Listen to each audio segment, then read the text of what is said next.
وننتقل الآن إلى تجربة جديدة، ويعني هذه التجربة هي رحالة بحد ذاتها.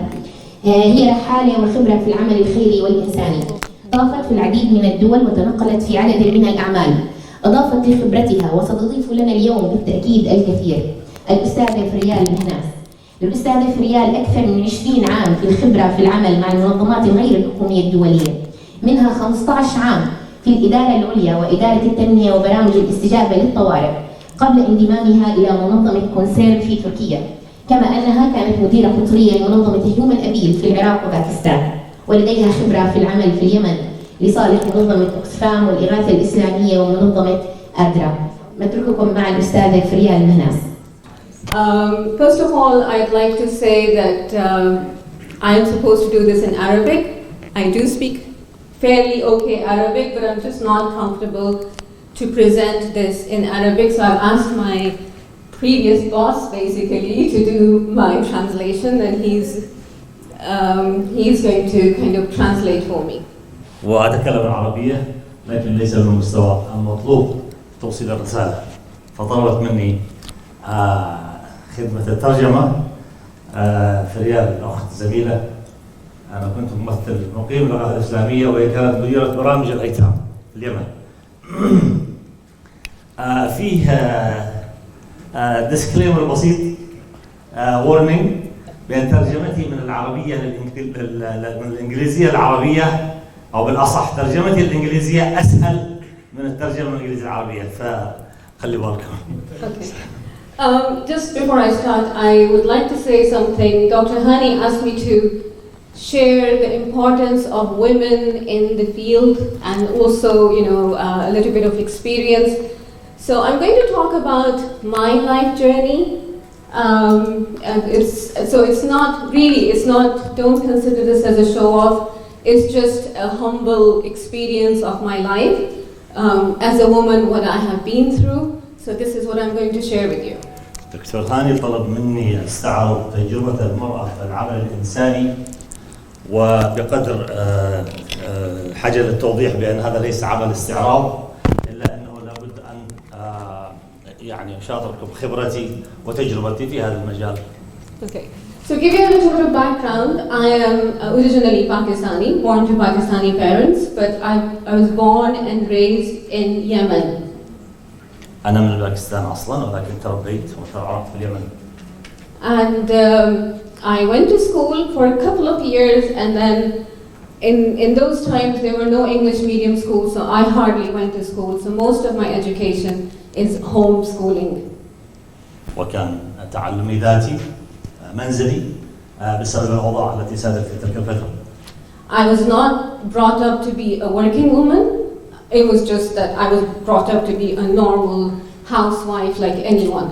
ولم أعد للعمل الميداني، إنما تم تربيتي كمسؤولة أو مرأة منزلية، ربة بيت. So at the age of 17, my father passed away, and then I just felt because I was doing homeschooling, university online, I decided to go and do some teaching in a school in Yemen. قررت أن أدرس في اليمن نتيجة الخبرات والمهارات التي اكتسبتها عبر الهومسكولينج. And at the age of around 20, I went to the UK. في سن 20 ذهبت إلى المملكة المتحدة. And I was looking for a job because after teaching, I wanted to do something with children. This is what I was sure that I wanted to work with children. وكنت متأكدة أني أريد أن أعمل مع الأطفال. And most people around me, Pakistanis, the ones I knew from my family, they said, "You're not going to get a job here. Why don't you go and work in a factory to do wrapping?" That's what most people did at that time. وكان أغلب الناصحين يوجهوني أن أعمل في مصنع وينصحوني بأن المجال هذا ليس مجالي ولا ميداني. I said, "No, I'm not going to do that." And they thought I was arrogant, but I decided that no, I could do a lot more than that. رفضت توصياتهم واعتقد ان هذا نوع من الاستعلاء والتكبر مني، لكني صريت. But somehow I got a job in social services to work with special needs children who were actually dying, and that opened a lot of things for me. I learned so much, so that was my start of my career working in social services. بدأت عملي في خدمات اجتماعية مع أطفال ذوي الاحتياجات الخاصة، وكانت هذه انطلاقة المسار. More of a nursing environment, but it was just an amazing work that I always enjoy and cherish even now. وكان المجال الذي استمتعت به ولا زلت أستمتع به حتى اليوم. And then I wanted to do more after a few years. I did some more jobs in the UK for the next coming 7 years, but I never enjoyed the development work in the UK. It never made any sense to me, although I did not have the academics behind me, but it just never matched for me. لم يكن العمل التنموي من المجالات التي كنت أتطلع إليها أو أرغب فيها. So I wanted a break. I came to Yemen where my family was still living, and somehow I funnily applied for a job as a volunteer. I wanted to go and support them as a volunteer. They gave me a job to work as a project coordinator. فعندما سنحت الفرصة تقدمت كمتطوعة في إحدى المشاريع وقبلوني في هذا العمل. I never thought I was good enough, but again, I worked for Oxfam in Yemen as a local staff member for 2.5 years, did a lot of work, worked in very remote areas. لم أكن واثقا من نفسي، ولكن عندما أعطيت الفرصة اشتغلت في مناطق نائية لمدة 2 سنين. And then I took a break for about 1.5 years because again, you know what I said in the beginning, I wanted to be a mom, I wanted to be a housewife, I never wanted my children to be looked after other people. أخذت إجازة لمدة 2 سنين وواصلت عملي كحققت حلمي كأم. But then I needed to go back to work for personal reasons, and I got a job with the British Embassy in Yemen again. احتجت أن أعود إلى العمل لأسباب شخصية، ثم التحقت بالسفارة البريطانية في اليمن. And that was my worst ever experience. وكان أسوأ تجربة لي يعني.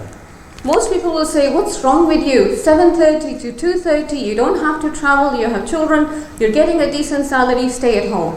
Like, just do that. كان في نظر كثير من الناس عمل مثالي، دوام مريح ومرتب جيد، فما كانت المشكلة. And I said, no, I'm not supposed to be doing that. I'm not comfortable. لم أكن مرتاحة في هذا العمل.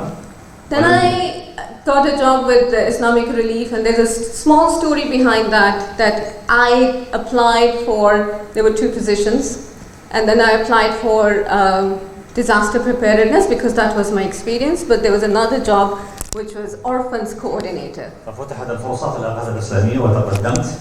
كان هناك وظيفتان، الأولى الإعداد للكوارث، والثانية رعاية الأيتام أو برنامج الأيتام. So I said in my cover letter, I said to them, look, I'm applying for both jobs. I understand my experience is this, but I really want the orphans job. تقدمت الوظيفتين، ولكن ركزت في رسالتي على برنامج الأيتام. Anyway, they called me for the disaster preparedness job. I will go to the interview all prepared. And I give my interview where there are 3 men sitting and just like interviewing a woman, which was also a very strange experience for me. دعيت للمقابلة لعمل استعداد للكوارث، وكان هناك 3 رجال للمقابلة، وكان الوضع مخيف إلى حد ما. And they asked me, why do you, again in the interview I said to them, I really want the orphans position. سألوني عن سر قلقي، وقلت لهم أنا حقيقة أريد برنامج الأطفال. And they said to me, why? You know, your experience is something else. Why are you don't have that experience? فلماذا؟ رغم أن ليس لدي خبرة في هذا المجال. I said, what I have is passion for this job. فشرحت لهم ما لدي هو الشغف الشديد والقوي لهذه الوظيفة. And I was honored to get that job, and I worked with Islamic Relief in Yemen for 6.5 years. فكان لي الشرف أن أقبل العمل هذا ومسكت الوظيفة هذه لمدة 6 سنوات ونص. I worked as a local and then also worked as an international because after some time they asked me to work as a child welfare manager for different regions, different Asia and Middle East regions. مسكت الوظيفة كموظفة محلية، ثم بعد ذلك كموظفة دولية منطقة آسيا والشرق الأوسط. I mean, I worked in the worst areas of Yemen. A lot of Yemenis are here. I can bet you've not been in those areas. They are very remote areas, let alone women. Forget, men would not be able to go and survive there for more than a few days. فعملت في أسوأ المناطق اليمنية النائية، أسوأ سواء طبعا من ناحيه جغرافيه وربما امنيه، وكثير ربما من زملائي اليمنيين لم يكن احد منهم قد شاهد تلك المرة. After that, I kind of, I was leaving my children. I was getting upset, but sometimes I would be very upset that I'm leaving my children for all this. But then I'm talking about child protection at work, and I'm leaving my children with other people.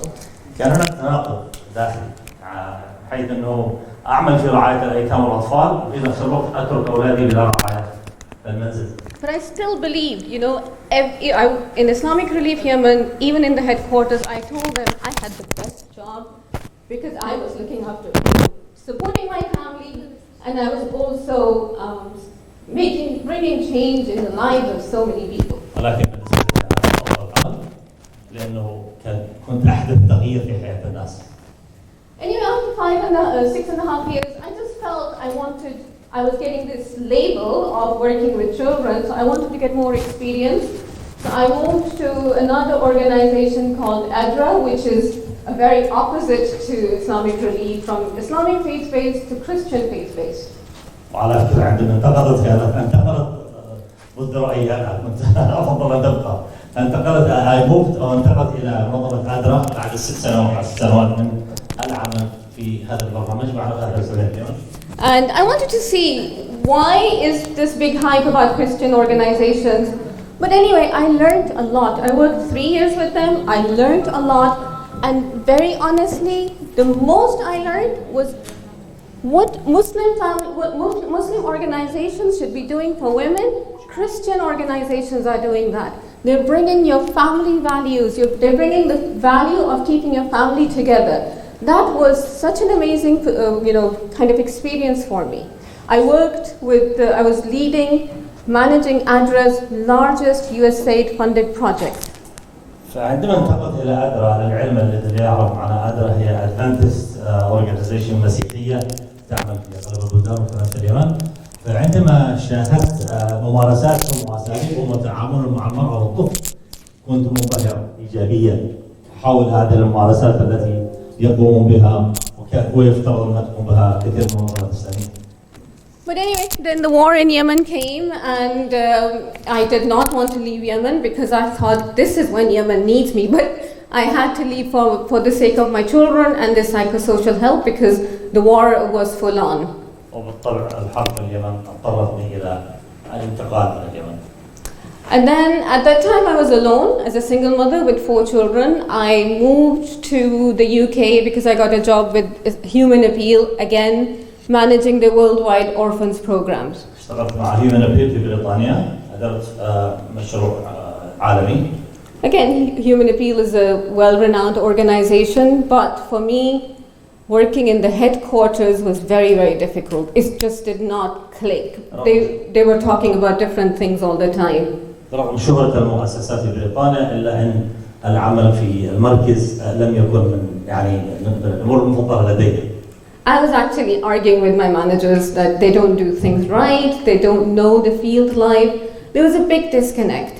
كان هناك فجوة كبيرة بين معرفة المركز بما يدور في الميدان وحدث نوع من اختلاف وجهة النظر. So after 2 years, one day my manager comes to me and he says, there's a country director's position vacant in Pakistan, would you like to take it? And عرض علي عمل ميداني في باكستان من قبل نفس المنظمة same organization project. Yes, so I was like, okay, let me think about it. And everybody around me said, don't do it. Your children are there, they're going to schools, don't move with them, it's not good for them. نصحت أن لا أذهب بسبب طبعا أطفالي كانوا يذهبوا إلى المدارس في بريطانيا فنصحوني الكثير على عدم موافقة قبول العمل. I just went home, prayed, and then next morning I go to my manager and I said, that's it. Yes, I'm taking this job because if Allah is giving me this position, who am I to say no? So there is a reason for me to do that. So I went to Pakistan with my 4 children. بعد صلاة الاستخارة قبلت العمل وتوجهت لباكستان مع أطفال 4. And again, it was an amazing experience, very difficult because when I was taken as a country director, for Human Appeal, I was the first person to be a female director. And even at that time, Islamic Relief did not have country directors who were females. So it was a big honor for me. وكنت أول امرأة تدير برنامج وكان لي شرف.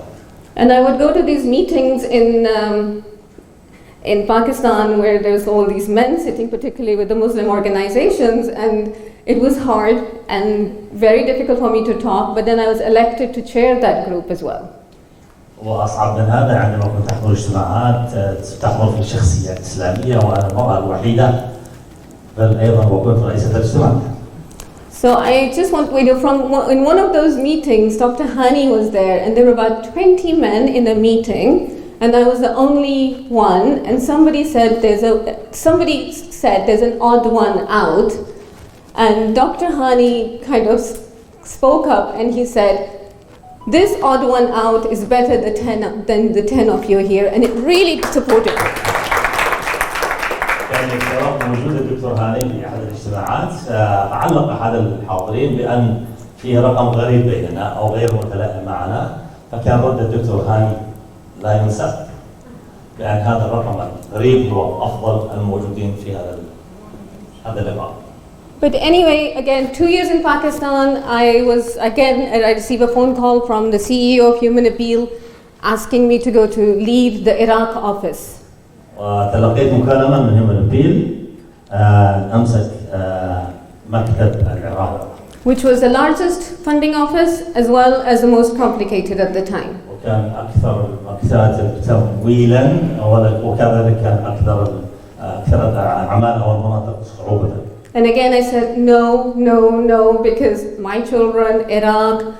But then again, I just said fine. If it's coming, there's a reason. I went with my 4 children and I stayed there 2 years. كان رد الفعل الأول الاعتراض ولكن بعد الاستخارة قبلت العمل وأخذت أطفالي وذهبت. And then funnily enough, after almost being 2 years in Human Appeals, one of my colleagues made a joke and he said, yeah, these people, in Muslim charities, what do they know about interviews? They get these jobs through phone calls. They will never go through an interview, never get into the mainstream. كان أحد الزملاء علق بأنه ما لا يعرفه هؤلاء عن المقابلة أو عن المنافسة الشريفة هؤلاء يحصلوا على الوظائف عبر الاتصالات. So I felt bad. Again, I didn't believe in myself. I said, yeah, maybe they're right because I did not have a decent interview in the last couple of years. I went and then I applied for a job with Concern Worldwide Turkey. And I got the job, and I was so surprised to actually get the job. نتيجة ما حدث تقدمت على وظيفة مع Concern وكنت متفاجئ على سهولة الحصول على هذا العمل. Yes. So very quickly, can I go to the slides there? The slides, yeah. Okay, Karen, next. You need to go to the side. I need to go to the. Okay. اخطرت بان لدينا 5 دقائق فانا قلت لهم 5 دقائق مضروبه في 2 في الترجمه. Okay, next. Can I have the.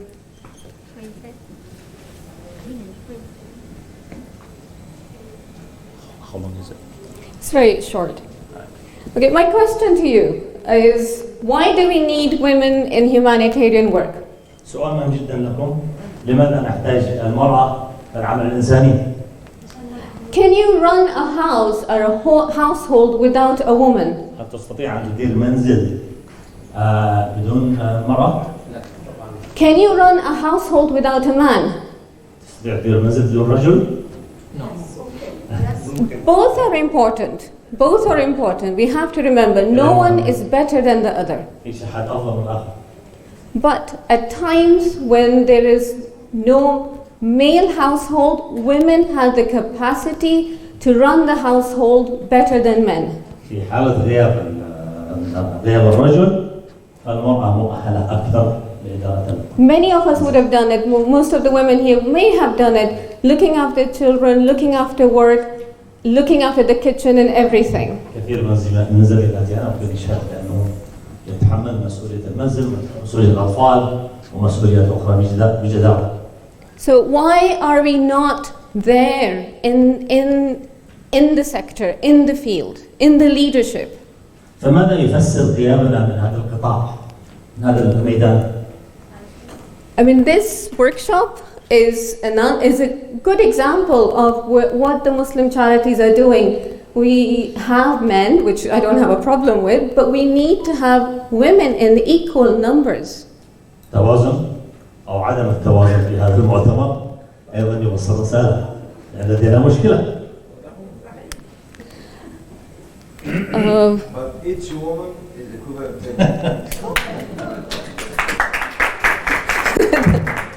Okay, very quickly, some of the facts. I'm not.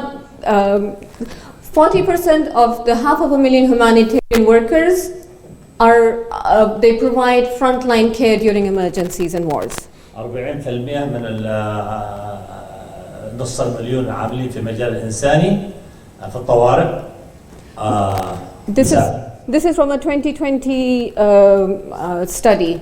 هذه من دراسة عام 2020. And women are at the forefront of improving health for conflict-affected populations. ويتزعموا الخط الأول في الصحة، في النزاعات، السكان المتضررين، تقديم خدمات، تعليم، بناء القدرات إلى آخره. Women are disproportionately affected by conflict and humanitarian emergencies. ويتأثر النساء أكثر بكثير من الرجال في النزاعات والكوارث الإنسانية. Despite the global commitments to improving gender equality, the issue of women in the field and as women leaders is still a problem. رغم الالتزام المعلن إلا أنه وجود العنصر النسائي في هذا الميدان مازال.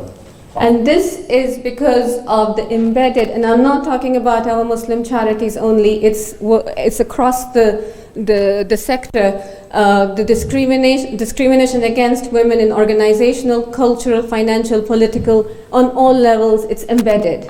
بسبب العنصرية المتلازمة ضد عمل المرأة، ليس فقط في المنظمات الإنسانية لكن في القطاع الإنساني بشكل عام، من ناحية المرتبات، من ناحية الدرجات الوظيفية إلى آخره. Very quickly, what can women bring to our work? Only women can understand the needs of other women and girls. ماذا ممكن المرأة تجيب للطاولة؟ المرأة هي الأفضل تعرف مشاكل المرأة والفتيات. When you go and talk in the field, they are not going to open up to an opposite gender in whatever culture. We're not talking about the Muslim culture, any culture. لا يمكن التحدث مع المرأة أو مع الفتيات بسهولة بدون وجود المرأة.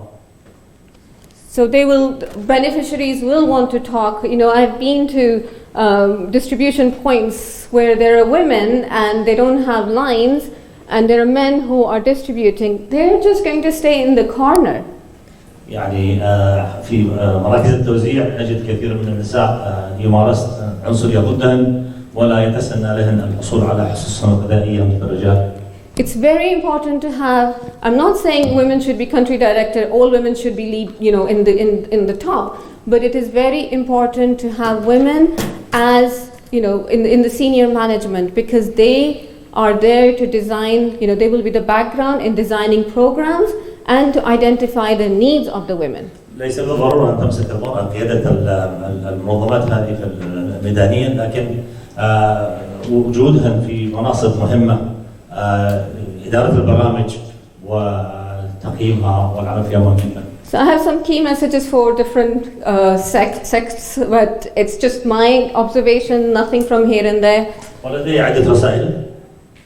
So believe that no work, let alone humanitarian or field work, can be done without you. أن تؤمن بأنه لا يمكن عمل أن ينجز، عمل إنساني أن ينجز في الميدان بدونك. It's not easy, but believe why are you in this sector. ليس من السهل، لكن لابد أن تؤمن بسبب وجودك في القطاع. You're supporting your family and you're making a difference in the lives of people who have only probably you. المرأة تدعم أسرتها، ولكن كذلك تساعد في مساعدة المتضررين بصورة أفضل. Remember, it needs a lot of sacrifice and dedication. All jobs require dedication, but this needs flexibility as well. يحتاج تضحية، يحتاج التزام، ويحتاج مرونة. In your organizations, ask for women in senior levels. أصروا على وجود المرأة في مراكز قيادية في منظماتكم. Be passionate about what you do. وكونوا يعني مؤمنين بهذه الفكرة وهذا الطلب شغف. A lot of the times I have been there. A lot of the time people think, oh, I am better than the men, or I am better, or I as a man am better than the woman. No, our religion doesn't teach us that. We are equal when we're outside the house. When I'm doing my work, there's no difference who I am. أحيانا قد نحدث أنفسنا كمرأة أنا أفضل من الرجل أو العكس، وهذا ليس بصحيح ولا يعلمنا ديننا هذا. I have to finish, so again, it's a lot more about how things, but be an example. As a woman, be an example for other women leaders. If you're arrogant, if your attitude is not right, you will never get there. كوني قدوة بتواضع، لأن التعامل بفوقية لا تصلي إلى الهدف. And some key messages for men: learn the needs of the work. هذه رسائل للرجال. يعني تعلموا احتياج العمل. And don't just fill the role. Believe that women are needed in this work. ولابد أن تؤمن أن المرأة أن تحتاج المرأة في هذا العمل. Women have needs. Accommodate them. هناك احتياجات للمرأة فلابد أن تستوعبوها. Make female-friendly environments in the organization. أن تتحقق بيئة صديقة للمرأة في منظمتك. And don't underestimate what women can achieve. I have been in places where they say, okay, she's a woman, she'll get pregnant, so she will take time off. Don't get into these kind of discussions. This is nature, and this is what women's bodies are supposed to do. ولا تستهين أو تقلل مما يمكن تنجزه المرأة. And very quickly, last slide. Some key messages for organizations: provide ongoing training on gender mainstreaming, gender needs, conduct gender audits, and conduct surveys on why there is an issue of gender gaps. بناء القدرات لازم يشمل قضية الجندر، قضية المرأة، قضية الفجوات الموجودة، تعكسوا هذا في تقييم احتياجاتهم.